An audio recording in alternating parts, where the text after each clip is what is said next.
देखो, एक application of integration में सबसे इंपॉर्टेंट फार्मूला जो तुमको याद होना चाहिए अलग से। फार्मूला क्या है? Integration of root of x square dx, sorry root of x a square minus x square del x.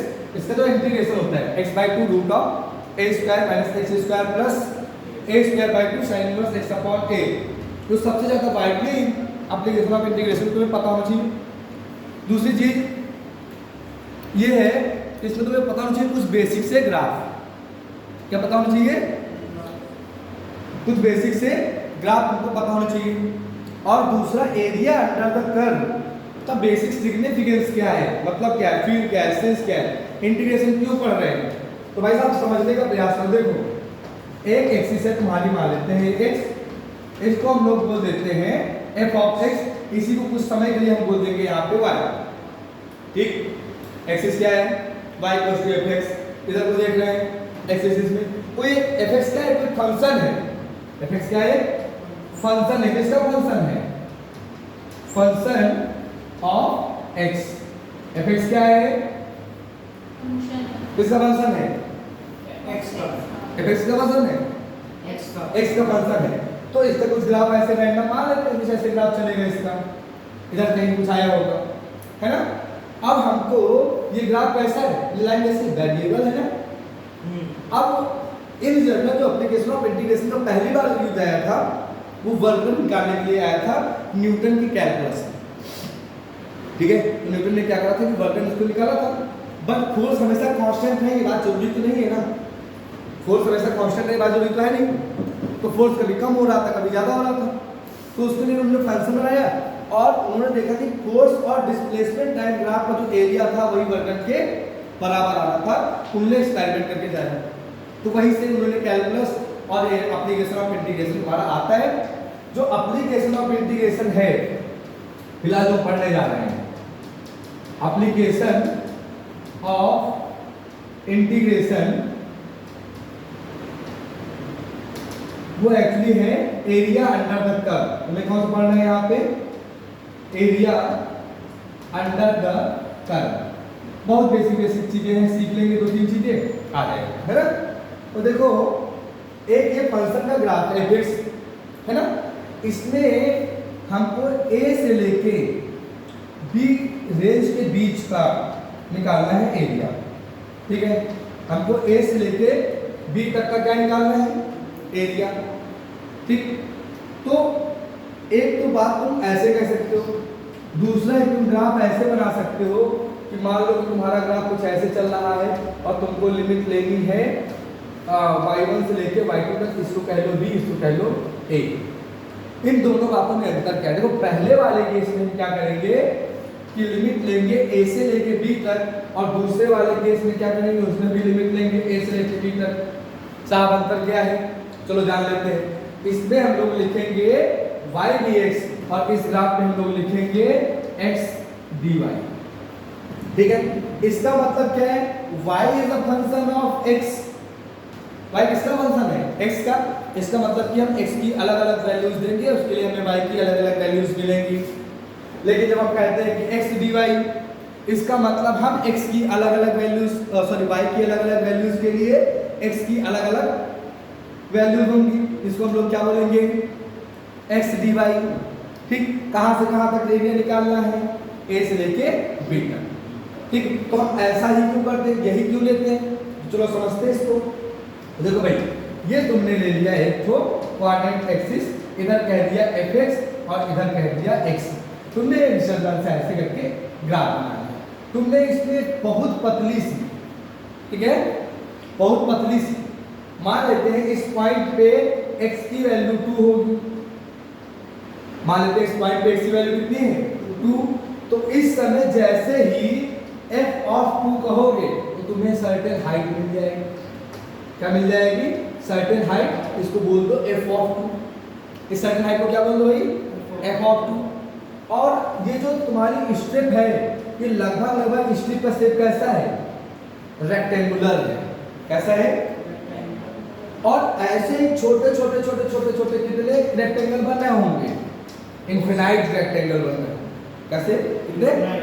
और इन्हीं छोटे छोटे इन्फिनाइट रेक्टेंगल को ऐड करना ही क्या बोला जाता है, इंटीग्रेशन। क्योंकि इंटीग्रेशन का जो मीनिंग है ना, उसका मतलब क्या होता है, समेशन या ऐड करना।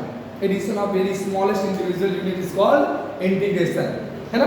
जैसे हम कहते हैं इंटीग्रेशन ऑफ नेशन, मतलब लोगों को जो भारत में लगभग 140 करोड़ लोग इंडिविजुअल्स वापस में जोड़ना is called integration. When we are having very small quantities, a lot number of quantities, then we follow the procedure of integration. That is the basic sense of integration, that is summation of very small things in infinite numbers.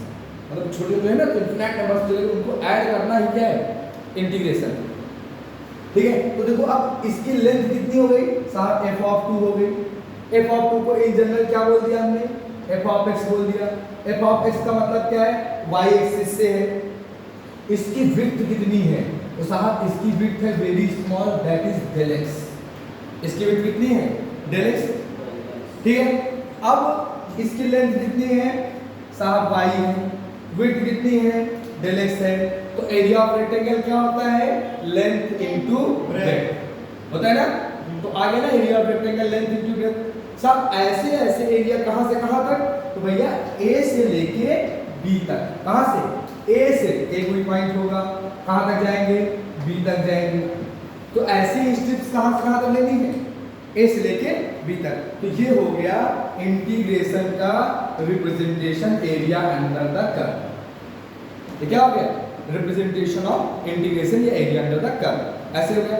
अब तुमको कौन कौन से basic curve पता होने चाहिए। पहली बात तो कोई जनरल इक्वेशन पता होनी चाहिए स्ट्रेट लाइन की। किसी जनरल इक्वेशन पता होनी चाहिए, स्ट्रेट लाइन की इक्वेशन डायग्राम तुमको पता होना चाहिए। तो जैसे देखो भैया हम क्या लिखते हैं, y = mx + c। क्या लिखते हैं, y = mx + c। कैसा कैसा मामला हो सकता है, तो एक दो हम समझ लेते हैं। ऐसे कोई लाइन जा रही है, हम चाह रहे हैं कि एरिया हम निकालें a से लेके b तक का, मतलब इस साइड पोर्शन का। ठीक, तो y = क्या है, mx + c।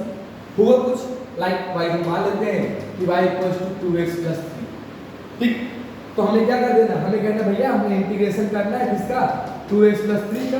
किसके रिस्पेक्ट में, x के रिस्पेक्ट में। इसके रिस्पेक्ट में कर देना है x के रिस्पेक्ट में। कहां से कहां तक इंटीग्रेट करें, तो सर हम a की वैल्यू को मान लेते हैं 2 और b की वैल्यू को मान लेते हैं 5। तो हमारी लिमिट क्या हो गई, 2 से लेके 5 तक हो गई। ठीक है, अब किसके बीच में एरिया देख रहे हो, इस पर्टिकुलर स्ट्रेट लाइन और एक्स एक्सिस के बीच का एरिया देख रहे हो।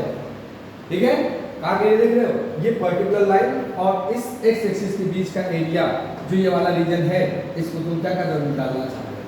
तो इसी चीज को, इस एरिया को जो रिप्रेजेंट करने का तरीका है इंटीग्रेशन में, दैट इज कहां से, 2 से कहां तक, 5 तक। एक्स एक्सिस के रिगार्डिंग है ना, तो लिमिट कहां से कहां चल रही है, एक्स एक्सिस चल रही। फंक्शन क्या है, 2x + 3, इंटीग्रेट कर देंगे।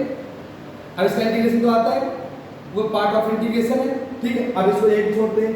मान लो कि ये हो गया स्ट्रेट लाइन का होगा, तो क्या खाली स्ट्रेट लाइन तक आप सीमित हो, नहीं। आपने कहा सर हमको ये बताओ एक्स एक्सिस और पैराबोला के बीच में क्या रिलेशन, सिंपल पैराबोला। तो मान लो आपने कहा कि साहब y² = 4ax, ये इक्वेशन होता है पैराबोला का।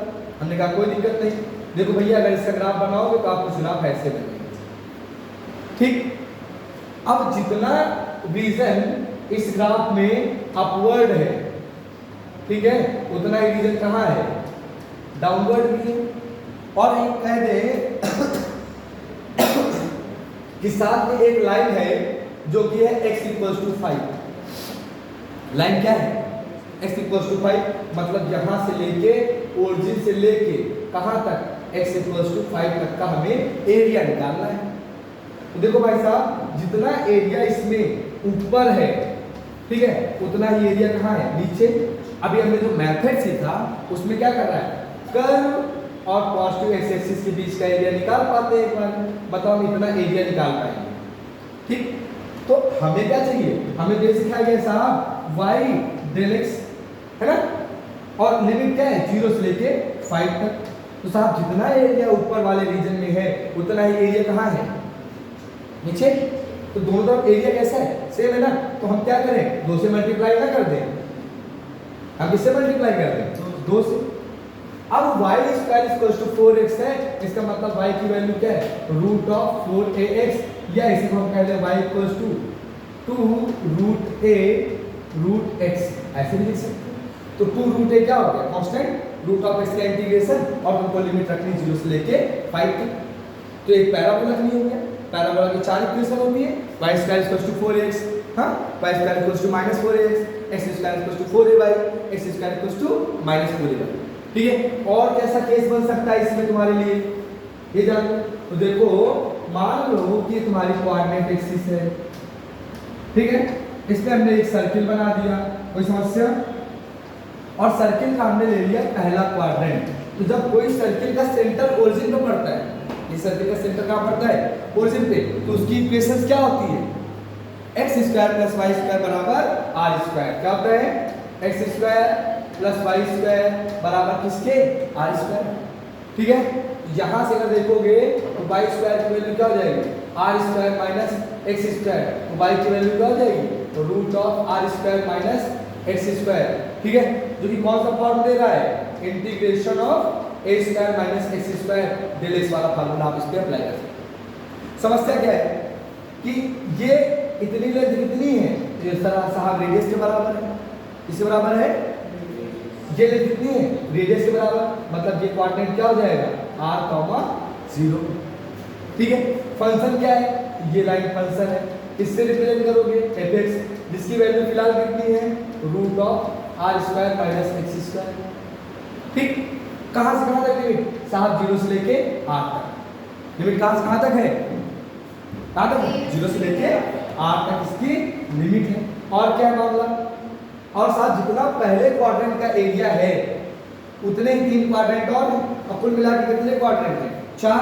तो हम क्यों ना इसको 4 से मल्टीप्लाई कर दें, भाई जितना एरिया एक का है तो किसी कैसा सिमेट्रिकल है, उतना एरिया किसका है, बाकी सबका है, उतने 3 और हैं, तो कुल मिला कितने हो गए, 4 हो गए। और y की वैल्यू क्या आ गई, तो y की वैल्यू साहब आ गई r square minus x square dx, integrate कर लो।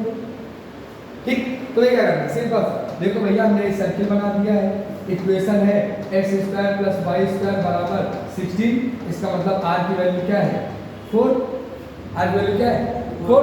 अगर इसका मैं एरिया निकालूं इससे, तो 4 टाइम्स ऑफ इंटीग्रेशन 0 से लेके कहां तक, 4 तक, क्योंकि रेडियस कितनी है, 4, क्या हो जाएगा, root of 4 square minus x square, और क्या हो जाएगा, डेल एक्स, इंटीग्रेट कर लो, फार्मूला लगाया था ना, स्क्वायर माइनस एक्स स्क्वायर पे रूट का, हां, a upon 2 root of a square minus x square plus a square x upon 2, sorry sine, क्या साइन इनवर्स x अपॉन लिखा था, बेसिक फार्मूला ही तो है। ठीक है, देखो पहली स्लाइड में इसके जस्ट फार्मूला क्या लिखा था हमने, root of a square minus x square del x upon 2 root of a square minus x square upon 2 sin inverse x upon a, most partly asked. ठीक है, in application of integration you must have learn that particular formula. ठीक है, इसी के based एक आध question तो बनना चाहिए।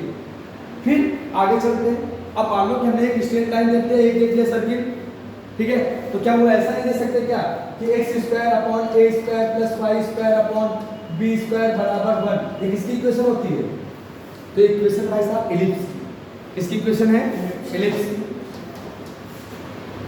तो एलिप्स का शेप कैसे होता है, तो एलिप्स का शेप कुछ ऐसे होता है, अंडा टाइप का ऐसे। ठीक है, ये डिस्टेंस कितनी होती है, a, ये डिस्टेंस कितनी होती है, b, तो जितना एरिया इस पहले क्वाड्रेंट का है उतना बाकी क्वाड्रेंट का एरिया भी है ना, तो कितने क्वाड्रेंट हैं, 4। इंटीग्रेशन कहां से करोगे, 0 से लेके मैक्सिमम लिमिट कितनी है, a तक। अब देखो y निकालो इससे, क्या निकालो तुमको, y, क्यों, क्योंकि तुमको तो बेसिकली सिखाया गया है ना y dx, क्या सिखाया गया है, y dx सिखाया गया है ना, y dx सिखाया गया ना। तो देख भैया यहाँ पे क्या लिखा है, x square upon a square equals to, sorry हटाते हैं, देखो y square upon b square equals to 1 minus x square upon a square. अभी देखो बी स्क्वायर इधर डिवाइड इधर करेगा, कहाँ जाएगा, मल्टीप्लाई में, तो ये हो जाएगा बी स्क्वायर, और अगर इसको सिंप्लीफाई कर दो तो b square upon a square बाहर आ जाएगा, यहाँ ब्रैकेट के अंदर बचेगा a square minus x square, simplify कर दो। अब यहाँ पे स्क्वायर गलत है, स्क्वायर हटाएंगे तो इधर पूरे में क्या जाएगा, रूट, तो b और a तो कांस्टेंट है, तो b अपॉन a रूट लगा हट जाएगा, बचेगा क्या, a square minus x square बचे। तो y का देखो फिर से फार्मूला क्या आ गया, इंटीग्रेशन का, root of a square minus x square आया ना, अभी पढ़ा था ना, x upon 2 under root of a square minus x square plus a square upon 2 ना, sine inverse x upon finish. कितने क्वाड्रेंट है 4। y की जब उठा किसको रख देना है b अपॉन a, तो साहब b अपॉन a कांस्टेंट, तो कर दो इनको इंटीग्रेशन के साइन के बाहर। बचा कौन root of a square minus x square और dx। कोई समस्या नहीं, जैसे मालूम करने इक्वेशन दे दिया x square upon 16 plus y square upon 9 equals to 1। ठीक हो गया फिनिश।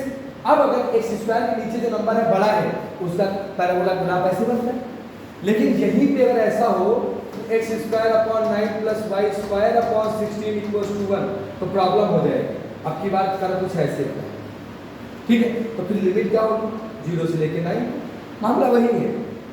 ठीक समझ गए, ये रीजन इतना हो गया तुम्हारा बेसिक इंटीग्रेशन का। फिर आगे की समस्या में चलते हैं। देखो क्या कह सकते हो कि मान लो कि ऐसा हो जाए मामला कि एक ग्राफ जा रहा है ऐसे, एक ग्राफ जा रहा है ऐसे, let's say this is fx and हमने इसको बोल दिया, इसका नाम दे दिया हमने y1 का। क्या कर दे दिया y1। अगर मैं a से लेके b तक के एरिया की बात करूं, मान लो कोई दूसरा ग्राफ है ऐसे जा रहा है, इसका नाम दे दिया हमने gx, इसको कह दिया y2।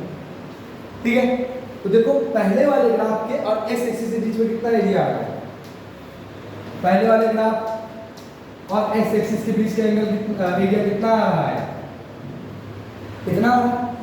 ठीक, और हमको चाहिए एरिया सिर्फ इतने रीजन का, इस वाले रीजन का, जो दोनों ग्राफ पे कहां पे है बीच में। तो क्या करेंगे पूरा एरिया में से ये नीचे वाला एरिया क्या कर दें सब्ट्रैक्ट कर दें, पूरे एरिया में से नीचे वाला एरिया क्या कर दें सब्ट्रैक्ट कर दें। तो इसी बात को हम लोग लिख सकते हैं कहां से, a से लेके b तक।